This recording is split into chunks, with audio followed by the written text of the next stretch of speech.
سے سنبھالو یہ ملک بچا لو اللہ کے فضل سے اللہ کے کرم سے مشکل سے نکالو یہ ملک بچا لو مشکل سے نکالو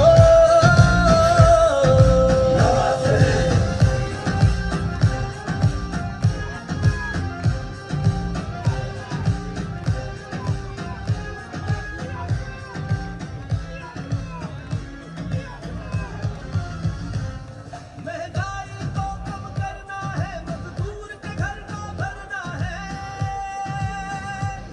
مہنگائی کو کم کرنا ہے مزدور کے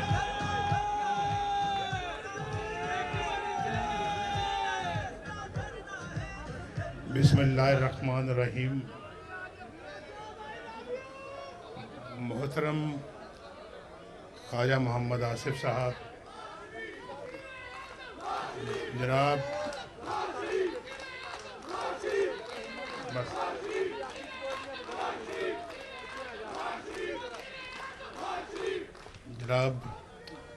پروفیسر ساجد میر صاحب، معزز ساتھیوں، دوستوں، ہمارے قائدین کرام اور بہت ہی پیارے کارکنوں، السلام علیکم.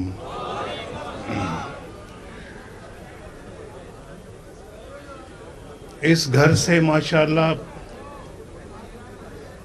بڑی خوبصورت یادیں وابستہ ہیں، اور جیسے کہ خواجہ محمد آصف صاحب نے آپ کو بتایا کہ یہ کتنی پرانی ہماری ایسوسیشن ہے. ان کے محترم والد گرامی، اللہ تعالیٰ ان کو جنت نصیب کرے، ایک بہت اچھے انسان تھے، اور میرا تعلق ان سے بہت ہی عمدہ اور مضبوط تعلق تھا. مجھ سے بہت پیار کرتے تھے اور میں ان کا بڑا احترام کرتا تھا. خواجہ صاحب سے میرا تعلق کالج کے زمانے سے ہے، اور وہ تعلق اللہ تعالیٰ کے فضل و کرم سے کسی ٹھیس کے بغیر آج تک الحمدللہ چل رہا ہے. اور خواجہ صاحب نے بھی میرے ساتھ نبھائی، اور الحمدللہ میں نے بھی خواجہ صاحب کی نبھائی، اور نبھانا چاہیے ایک دوسرے کے ساتھ. میں آپ کے ساتھ بھی نبھا رہا ہوں.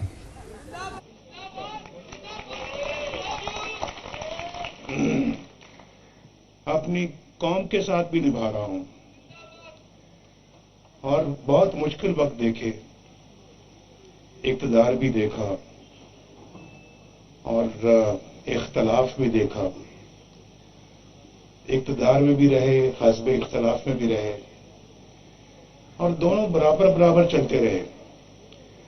اگر آپ میری وزارت عظمیٰ کے سال گنے اور اس کے مقابلے میں اگر آپ میری جیلوں کے اور ملک بدری کے اور مقدمات کے وہ سال گنے، تو شاید میری ملک بدری اور میرے جیلوں میں اور مقدمے بھگتنے کی مدت زیادہ لمبی ہے.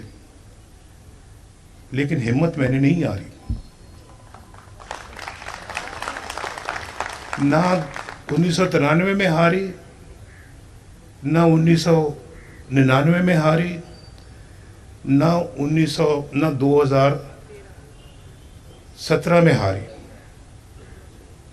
اور 2017 سے آج تک مسلسل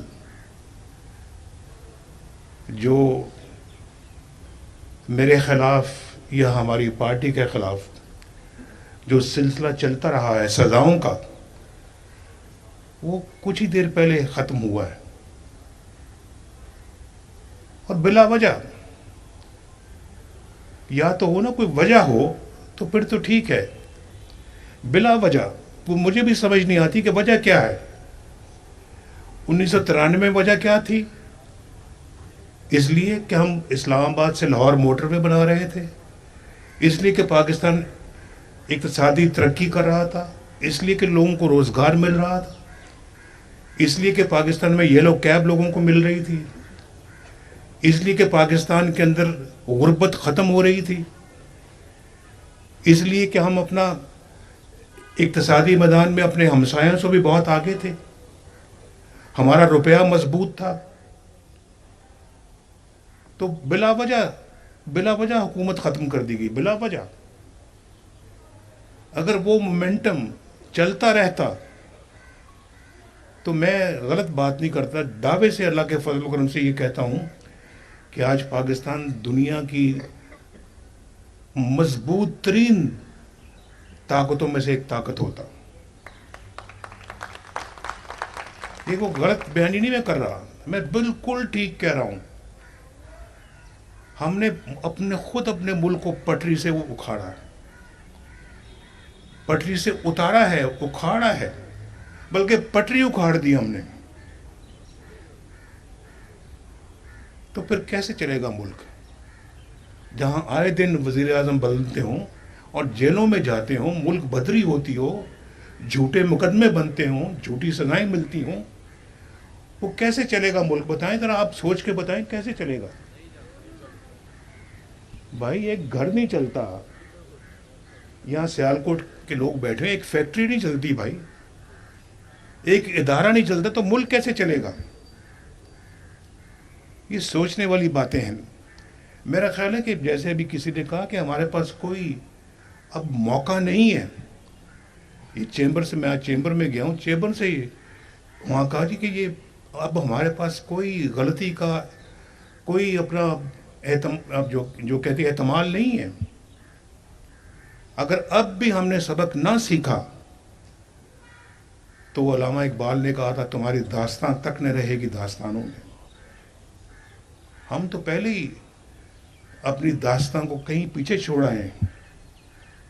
اس لیے ہم نے بنایا تھا 1947 میں یہ ملک. ذرا سوچنے والی باتیں ہیں ساری. اس لیے قربانیاں دی تھی ہم نے کہ آج ملک کا یہ حشر دیکھیں گے ہم. کیا زیادہ دور نہ جائیں، 1993 کو چھوڑیں،